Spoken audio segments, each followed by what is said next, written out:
Muy buenas tardes, distinguidos amigos de Terciopelo Negro. Tenemos hoy el gusto de contar con la presencia del gran poeta Eduardo Cerecedo, al que le agradezco de todo corazón el que haya accedido a esta entrevista. Muy buenas tardes, maestro. Buenas tardes, Fernando. Para mí es la sorpresa y la alegría de volvernos a encontrar después de tanto tiempo. Y aquí estamos nuevamente. Eh, Estoy muy gratamente sorprendido por este paquete de lecturas tan maravillosas que he recibido de tu parte. Te lo quiero agradecer infinitamente. Para nuestros queridos amigos lectores de Terciopelo Negro, el poeta Eduardo Cerecedo, que tiene una larga trayectoria y muy exitosa, llena de premios, y que además desde hace algunas décadas me ha dado el regalo de su amistad. Ahora me ha enviado prácticamente su obra completa. Y de ella quiero destacar un maravilloso, un extraordinario libro que se llama Trópicos y que es una antología personalísima del autor en una muy bella edición eh, que reúne esta bella edición, según tengo entendido, tu obra poética de 1992 hasta 2014. ¿Es cierto? Así es, fíjate que esta antología Trópicos uno pues reúne esos 14 libros.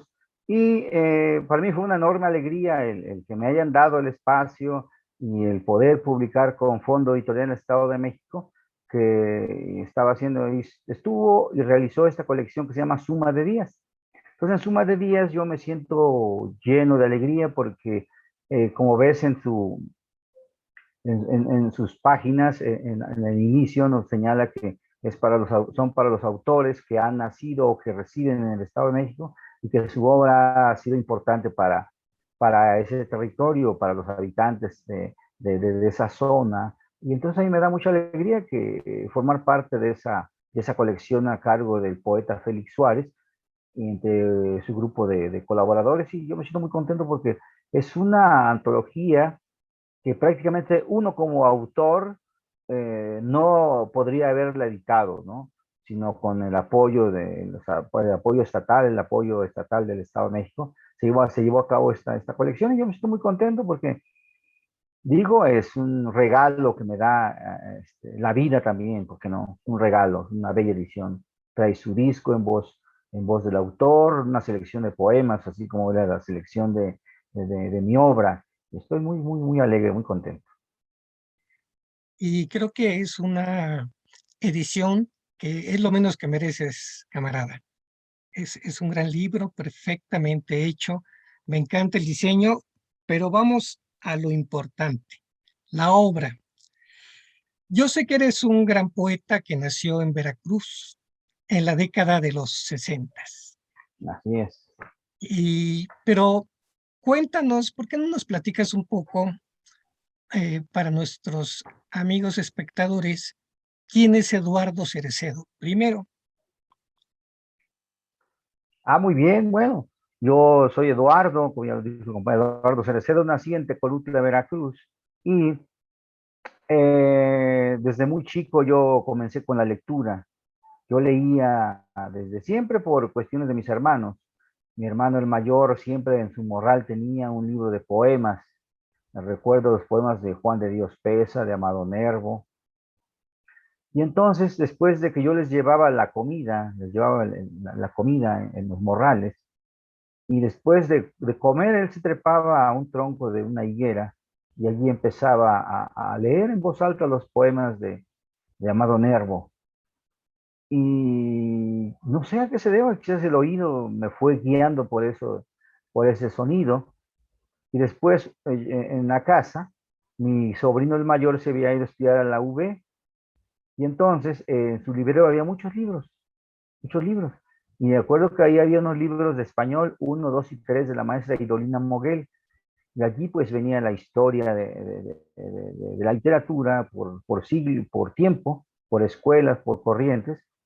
Y pues yo leía los poemas. Yo empecé a conocer a los poetas españoles antes que los poetas mexicanos, porque allí venían todos los poetas españoles, ¿sí? Desde el barroco hasta la fecha contemporánea. Y pues ahí fue cuando empecé a llenarme de la literatura, sin saber que después yo elegiría pues ese camino, el de la lectura y el camino de la escritura. Yo hice una carrera en la UNAM de lengua y literaturas hispánicas en la licenciatura. Y en la maestría hice digamos, un posgrado que se llamó literatura mexicana, pero yo siento que si yo no hubiese tenido la posibilidad de estudiar una carrera, yo hubiese escrito desde siempre, porque la necesidad es así. Uno trata, después de tanto leer, uno termina queriendo, más bien, comunicando lo que uno trae, ese silencio lo rompes y empiezas con hoja en blanco a trabajarlo. Yo recuerdo que estaba con el maestro Hernán Lavín Cerda cuando entré a la facultad y me decía, oye Eduardo, ya vi tus versos. Si tú te rasgas un brazo, ahí sale río, salen peces, salen los manglares que traes dentro.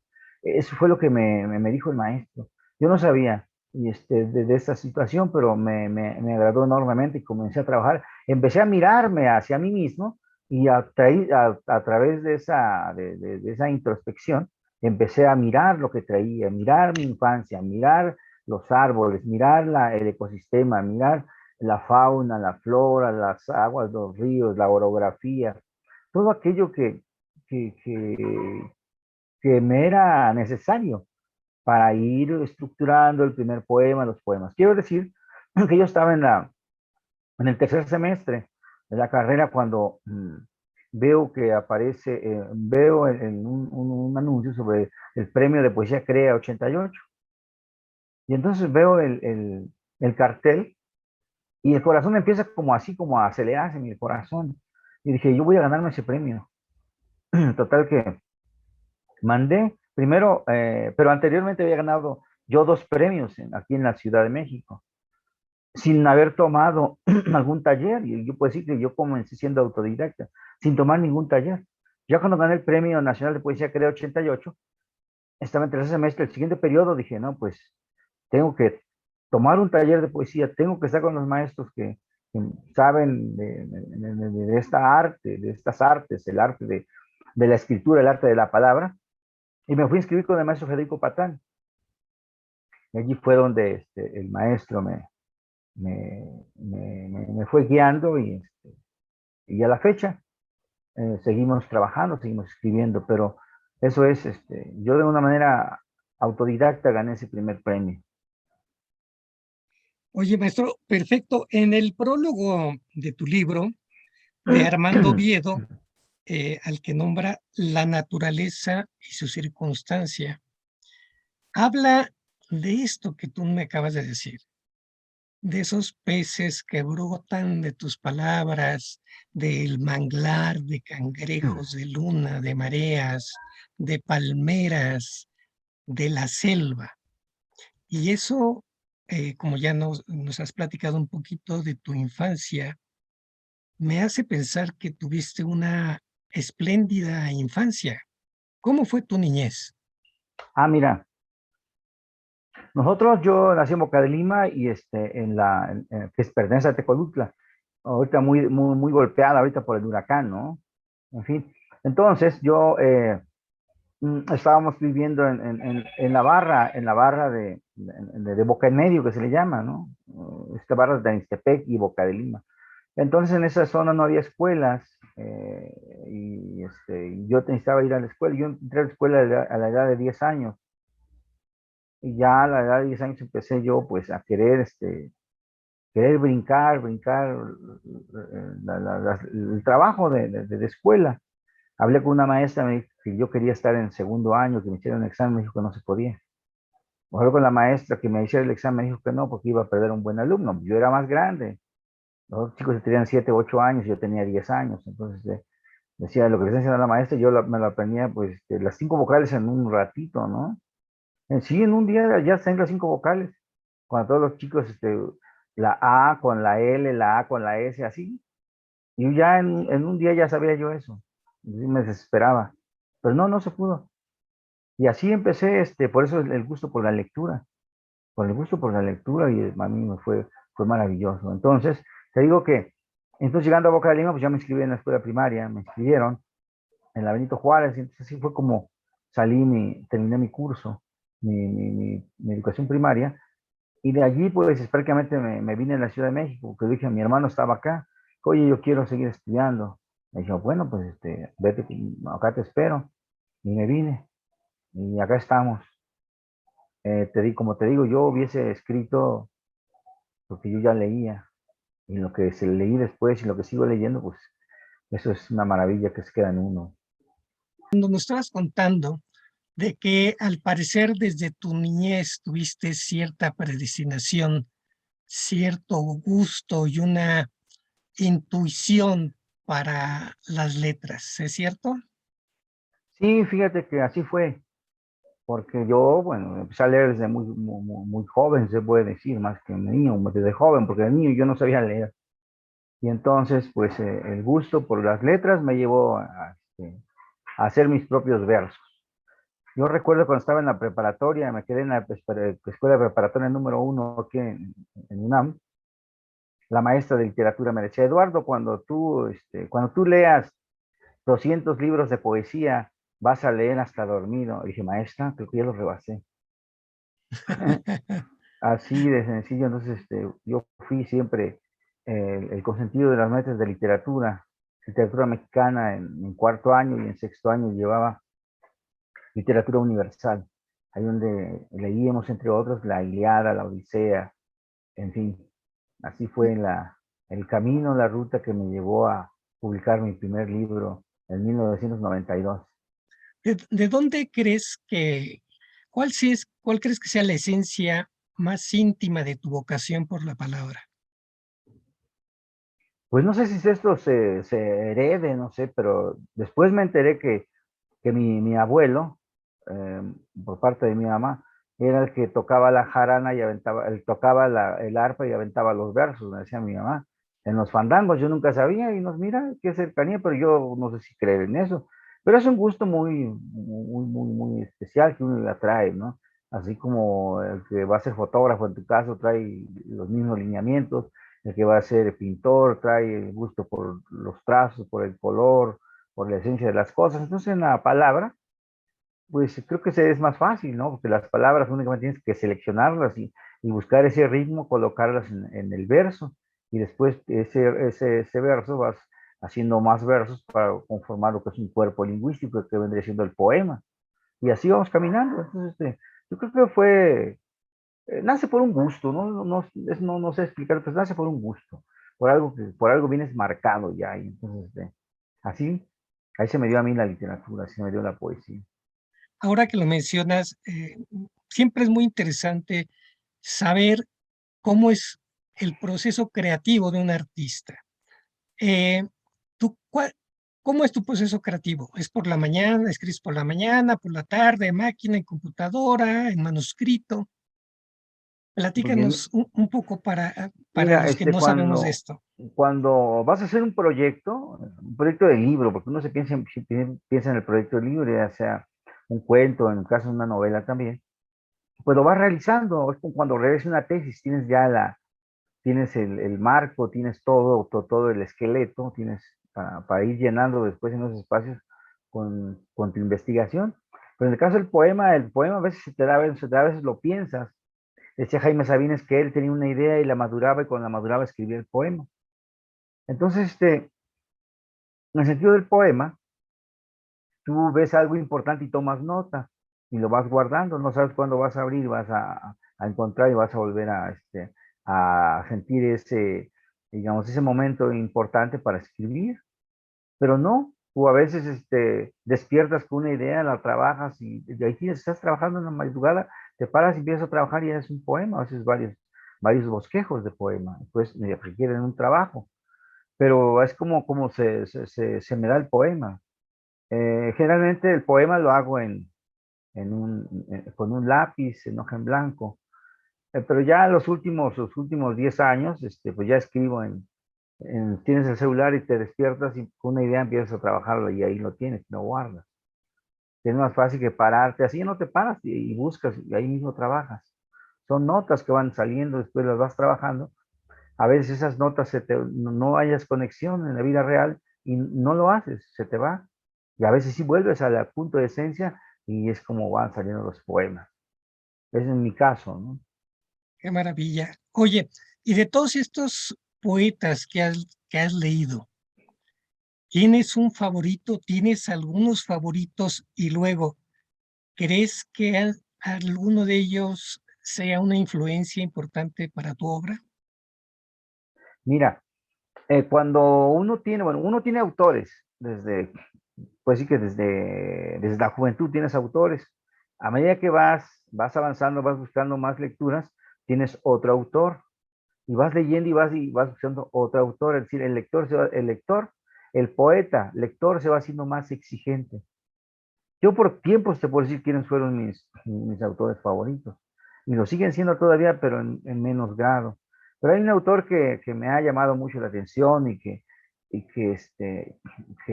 me sirvió a mí como punta de lanza para escribir esto, fue Federico García Lorca. Después de Federico García Lorca, después de esa generación de poetas, me vuelvo a los poetas mexicanos. Y es donde centré toda mi energía y toda mi visión para poder leerlos y poder comprender aquello que es muy importante para su obra y que de alguna manera esos reflejos se quedan en tus ojos y al mirar la hoja en blanco nada más tienes que ir trazando las palabras y se van quedando, yo creo, ¿no? Esa es parte de la influencia. Y otro autor importante fue Ramón López Velarde. Ramón López Velarde me ayudó mucho a concentrar el ritmo del verso libre, el ritmo aquello que ya era chocoso para la poesía en prosa, pues el verso libre le fue dando esa libertad y esa salud al verso. Es donde me siento muy alegre con este autor. Y así va uno caminando. Después descubro a Pablo Neruda, ¿no? Pablo Neruda es un poeta importantísimo para la literatura hispanoamericana, para la literatura mundial, y yo descubro los versos del Capitán, la Barcarola, y inicio el recorrido a través de la obra. Y eso fue pues antes de entrar a la facultad. Y ya en la facultad, desde la preparatoria, me empiezo a rastrear un poeta que me llama mucho la atención, que se llamó y se llama y sigue estando vivo para muchos con su obra, que es Octavio Paz. Octavio Paz, conocía antes a Octavio Paz, después conocí a Rubén Bonifaz Nuño, uno de los grandes autores y grandes poetas que supo comprender y que supo entablar de una manera al paralelismo, que viene siendo la poesía de corte, digamos, corte culto y el corte, digamos, el popular, ¿no? Tanto José Alfredo Jiménez como Homero, ¿sí? Como Catulo, supo llevar esas voces y conjugarlas y buscarlas en la literatura azteca también, ¿no? En la literatura azteca, que es donde él ha abrevado y ha dado muestra de que así fue lo que él vio, lo que él miró, lo que él escuchó y lo que le gustó. Y en el caso de Octavio Paz, él en la preparatoria, en la hora nacional, yo oí un poema en la hora nacional que se llamaba, ya no alcancé a oír el título en el radio, y decía, dama huasteca, ronda por las orillas, desnuda, saludable, recién salida del baño, recién nacida de la noche. En su pecho arden joyas arrancadas al verano. Cubre su sexo la hierba lacia, la hierba azul que crece al borde del volcán. En su vientre un águila despliega sus alas. Dos banderas enemigas se enlazan. Reposa el agua. Viene de lejos, del país húmedo. Pocos la han visto. Diré su secreto. De día es una piedra al lado del camino, de noche un río que fluye al costado del hombre. Cuando llegué a la preparatoria, lo primero que hice fue ir a buscar Libertad bajo palabra, allí en la Prepa 1, y ahí conseguí el libro, y lo leí, y ahí empecé a leer a Octavio Paz, y para mí me ha servido mucho en lo que he hecho con las palabras. Y así van cambiando. Por ejemplo, en la secundaria yo tenía un autor que era Mario Benedetti, que era mi poeta de almohada. Así, digo que van cambiando las posiciones, las circunstancias del lector, y ya en más grande conocí al padre de la poesía norteamericana, que es Walt Whitman. Es donde ahí ya mi fervor hacia la literatura, hacia la poesía, allí se vio enfocado. Allí, allí me instalé y empecé a trabajar. Y después viene José Lezama Lima, y así van caminando los poetas. Viene otro poeta importante, que es David Huerta, que él nace en 49, y voy buscando ese camino porque ellos escriben sobre el verso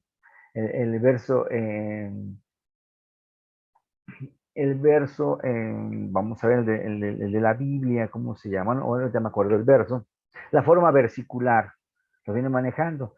Pero donde yo me instalo prácticamente en la generación de poetas mexicanos, yo me instalo en la generación de poetas que son los que nacen a partir de 1950, que es, que es los poetas que actualmente pues, están, están en la literatura y han hecho la literatura ya. Esos son los autores, que viene desde Silvia Tomasa Rivera, ¿sí? Hasta Jorge Esquinca, que nace en 59. Toda esa amplia gama de poetas de los 50 para mí es fundamental. Ahí me instalé, y desde allí es mi plataforma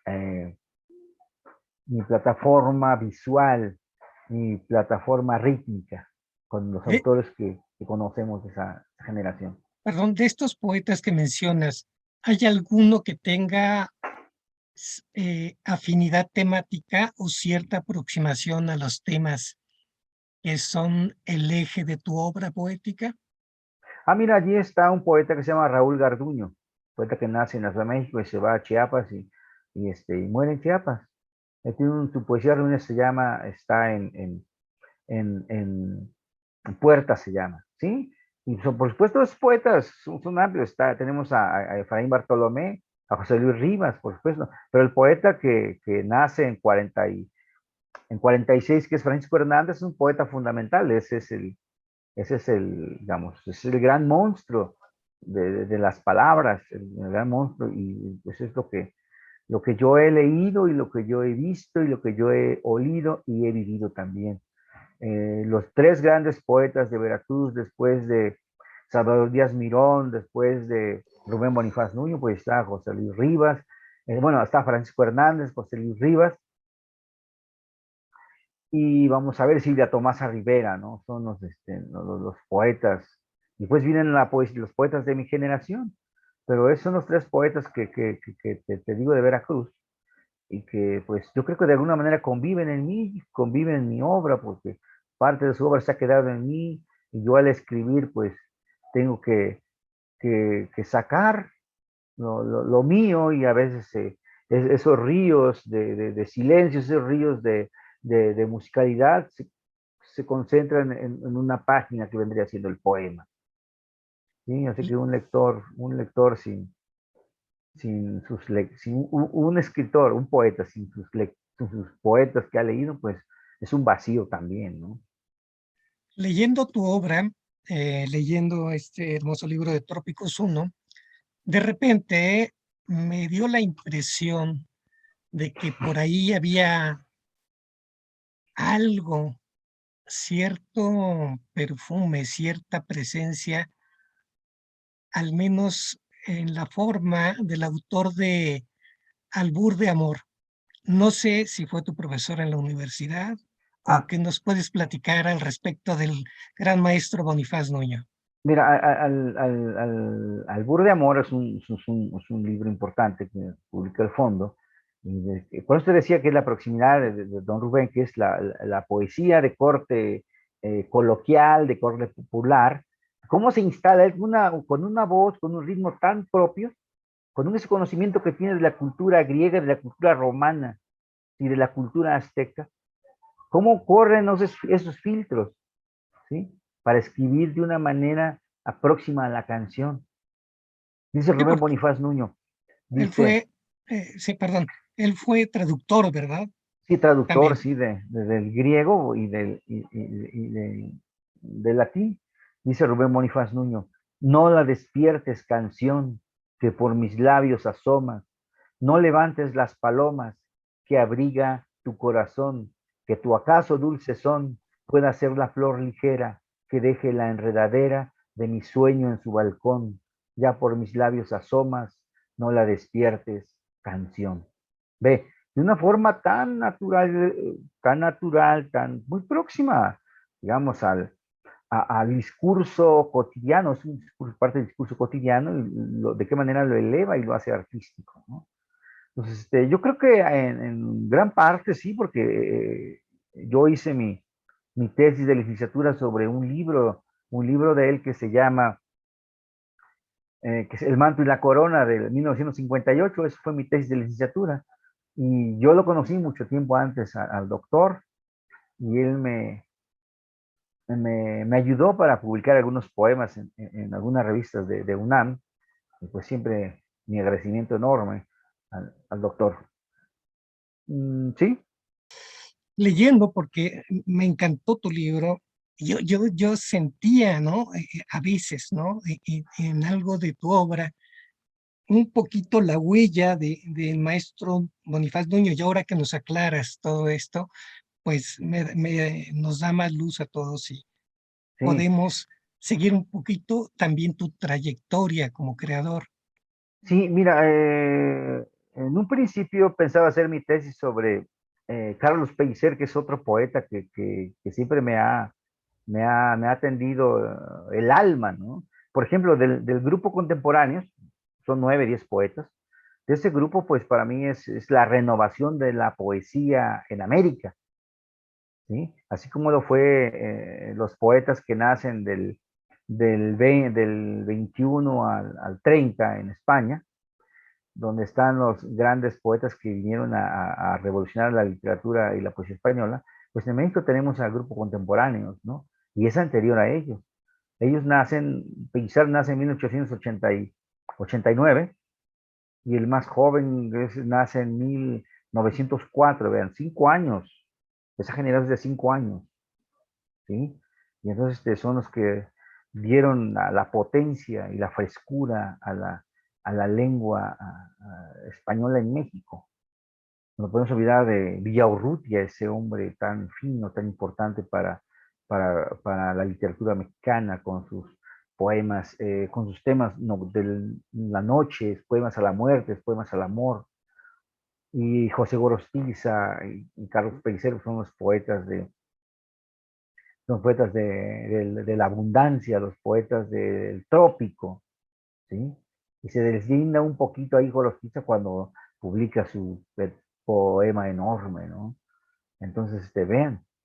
Y vamos a ver de allí, Gilberto Owen, es otro autor interesantísimo e importantísimo. Bueno, esa generación, y los poemas, por supuesto, de Salvador Novo, ¿no? Esos, ahí van toda esa maravilla, ¿no? Todos ellos después, digamos, ilustrados por Jorge Cuesta, ¿no? Que era como el- la, el- la línea, la línea ascendente, era el equilibrio entre esas voces. Entonces, todos poetas, Bernardo Díaz de Montellano, pues no, esos poetas para mí fueron fundamentales, y así como la generación de poetas de los 50, ¿no? Con Jaime Gil de Viedma, Claudio Rodríguez, José Caballero Bonal, Carlos Barral, José Ángel Valente, no, todos los poetas, yo los siento hasta muy próximos, como si los hubiera saludado, aunque conocí después de esa generación conozco a Ángel González, conocí a Ángel González aquí en la UNAM cuando vino, platicamos, y para mí fue importante Ángel González. Ve que en el primer libro hay hay un epígrafe de Ángel González, que dice, no, la lluvia no te moja, te resbala. Ángel González, un poeta que leí con enorme placer también, y que tuve la posibilidad de conocer y platicar con él. Sí, entonces Eh, de eso es. Fíjate que estaba viendo una entrevista que le hacen a Roberto Bolaño. Él dice que admira la vida de los poetas, porque la vida de los poetas, según él, dice que es una vida desmedida, que es una vida llena de riesgos. Y pensando un poco en Bolaño, te pregunto, ¿cómo es la tuya? ¿Cómo es tu vida? ¿Es desmedida, llena Mira, de riesgos? creo que esto va teniendo una circunstancia en tu vida, ¿sí? Cuando eres joven, igual, este, lo que hace uno para poder escribir un poema, ¿no? Busca las posibilidades de que algo te lleve a rebasar el pensamiento que tienes y buscar otras formas para poder imaginar y hacer y escribir. Y ahí viene el tabaco, ahí viene la droga, viene el vino, todo esto, ¿no? Y yo creo que a eso se refiere el maestro Bolaño, pero creo que todo tiene un límite también y tiene un estar, ¿no? Entonces, teniendo ya una edad, uno ya más grande y sigue en esas vertientes, pues prácticamente, pues, está uno fuera de lugar, ¿no? Para todo creo que hay un momento, ¿no?